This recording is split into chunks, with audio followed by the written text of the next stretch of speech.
Driving with FSD 12.3.4 that just downloaded overnight. So this is the first drive. Pretty glowing reports seen this morning on Twitter. So we shall see how it does.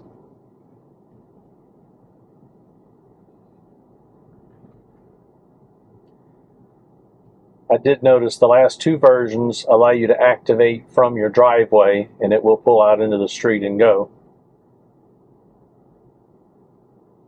Previous versions you had to already start the drive and be in the road before you could activate the FSD software.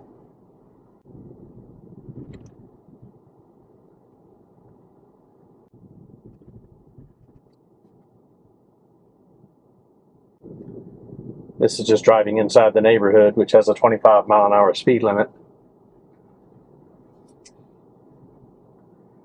I believe I have the speed set to give a 5% offset on the speed limit,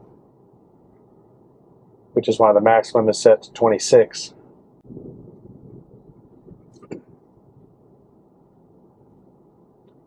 I'm recording this in 4K 30 frames per second using the Insta 360 action cam, but only using the front camera this time.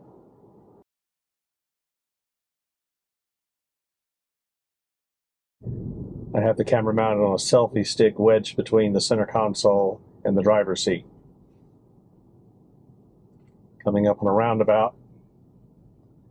Lately has been handling the roundabouts pretty well. And for many versions, the car would drive right through barricades at the front of the neighborhood or into the fences if you let it, and would tend to ignore and speed over speed bumps. It's been doing a little better the last two versions, but I still don't fully trust it. So if it looks questionable or there are cars behind me, I'll just deactivate the FSD until we get past it.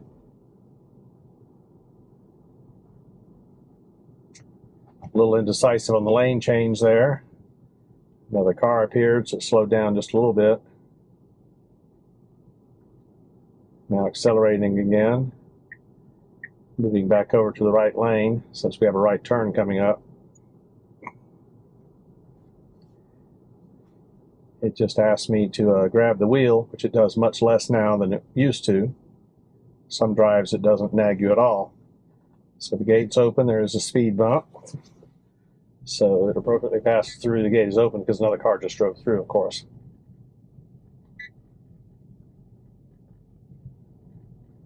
Moving a little slow since that pickup was a little cockeyed in the lane and almost encroaching in our lane. So there's a stop sign up ahead. And this is a 4-lane divided highway with a fair amount of traffic, as you can probably see.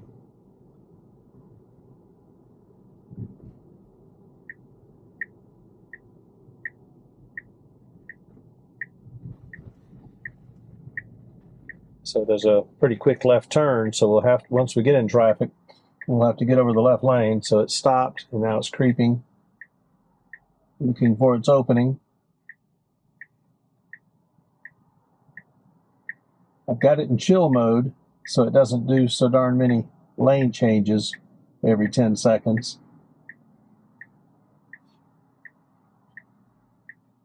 A little more creep.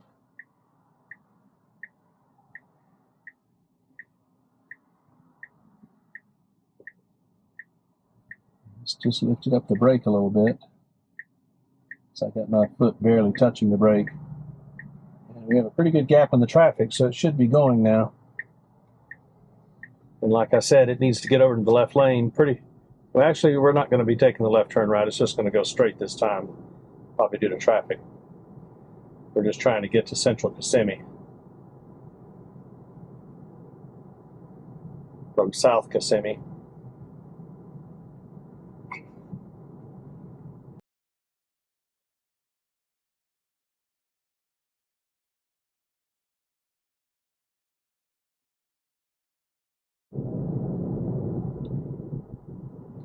Plan today is to go see the South Carolina Gamecocks play at the Florida Gators Stadium in Gainesville.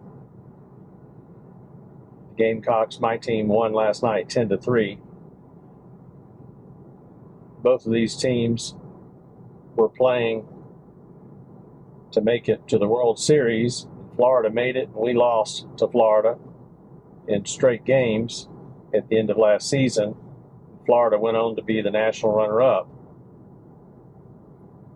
But they and South Carolina have been playing poorly lately. More or less mirror images of each other, very inconsistent play. South Carolina's doing a little better this year than Florida, still managed to be ranked 25th. Florida currently unranked, but in baseball, even a tiny team can beat you if their pitcher has a good day. So you can never really predict these outcomes. It's a nice day, severe clear outside. If there's time, I might stop by the Silver Springs attraction, which before Disney was probably the most popular thing bringing people to Florida, at least tourists, back in the day. They're famous for glass bottom boats. It used to be a private attraction, was falling on bad times, so the state purchased it and turned it into a state park. It reportedly is still a smaller deal than it was back in its heyday, but if there's time, it might be nice to go by and just see how things look. It's near Ocala, which is on the way to Gainesville. So if possible, I would like to drop by at least for a little while. Maybe I'll shoot some video.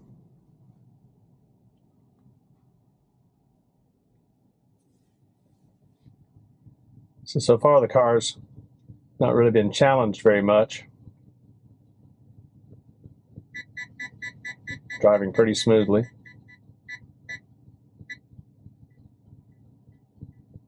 And again, we're in chill mode, which also gives you a little bit longer following distance, which is kind of my style given how people drive in Florida. Particularly in the Orlando area, there are a lot of tourists and there are a lot of foreign people, visitors. They're not necessarily used to driving in a city this size and maybe don't drive much at all in their home countries in some cases. So there's a certain amount of unpredictability, especially when people are driving in areas they're not familiar with and have a tendency to miss turns and make illegal lane changes to try to avoid missing turns. So you really have to pay attention to other traffic in this area. It used to be rental cars all had a license tag that started with the letter Y, and the common saying was to avoid those cars with those Y tags. But after some well-known or well-publicized carjackings of people with Y tags, they went to just assigning random license plates to the rental cars to improve the safety of the tourists, but at the risk of the rest of the population not being able to identify the challenged drivers. So best to look out for everybody now. In this area of South Kissimmee, it seems like there are a lot of people driving like teenagers in their Honda Civics with noisemakers on the exhaust system. If only they knew how foolish they looked and sounded. But I guess that's part of growing up in some circles.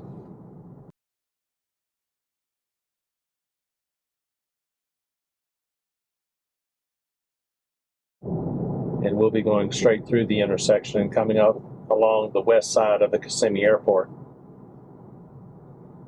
as we head up to the main drag and the tourist section of Kissimmee. So another wheel nag, that's the third one this drive. A lot better than the every 30 seconds steering wheel nag that we had before version 12. And it varies with how fast you're going. If you pick up your phone, you can pretty much count on getting a nag. I noticed driving home from last night's baseball game in the dark about midnight that there were a lot more nags, maybe related to the speed and the darkness.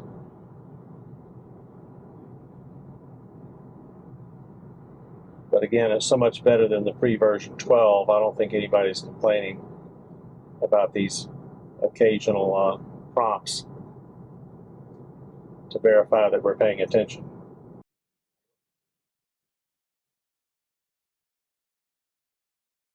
In case I didn't mention it, this is a Saturday morning at about 10 a.m.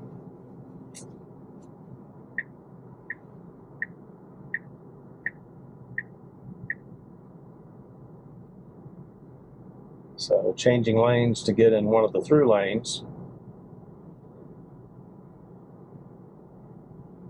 We should be just crossing the intersection. A little bit of lane indecision there. So kind of swerved a little bit to the right, but did stay in the lane. I'm not sure what it thought it was avoiding, but maybe when I look at the video, I'll see something that I didn't see in real time. Appropriately went through the yellow light.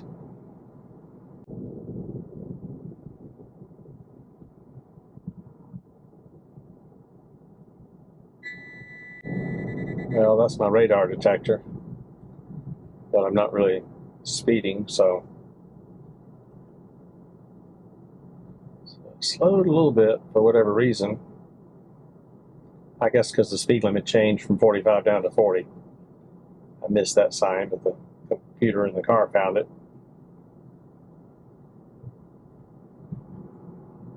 And I'm going to keep recording until we turn on to Vine Street, which is US 192.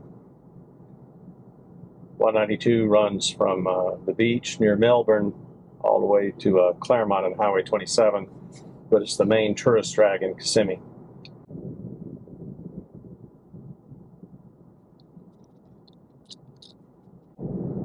I opened up the battery port on the Insta 360 and immediately got a nag. I guess it saw I was a little distracted there. So let's see what happens when I plug the power cable in to get it charged up.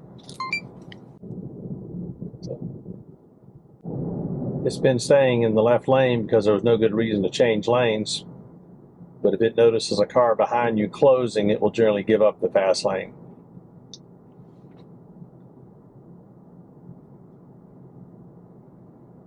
The plane just took off from runway 33 at Kissimmee on a right crosswind, and a helicopter flying overhead en route to one of the helicopter schools here at the Kissimmee Airport, which is off to my right. I can see the control tower out the right window. I'm not sure if the camera is going to be recording that in this mode or not, since we're not in 360 mode. Here comes another helicopter. And another plane on the upwind taking off from runway 33. So I'm going to increase the speed limit a little bit since the traffic's running faster. Go for 47 miles an hour. We got a little less than a mile until we turn on the 192, and that's where I'll end the recording. So if you enjoy these recordings or have questions, leave comments below. I'll leave a link to the camera below. Subscribe to the channel, share the video, like the video. All that helps the algorithm to distribute these videos more widely. The channel is not currently monetized, but I guess that's everybody's goal. So I need more hours of viewing to get there. So I'll just keep producing, hopefully get better at this as time goes on. So see you later on. Hopefully I'll record something else interesting later in the day.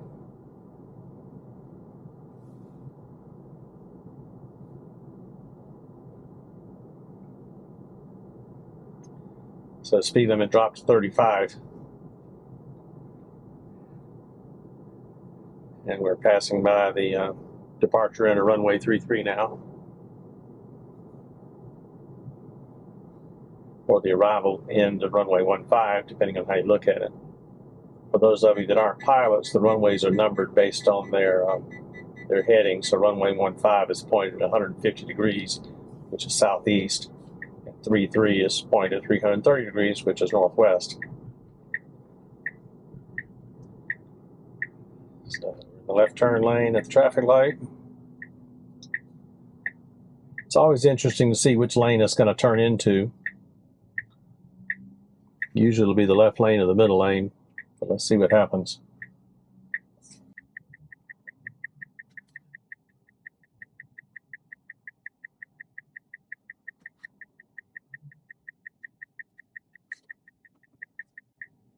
Kind of a slow light.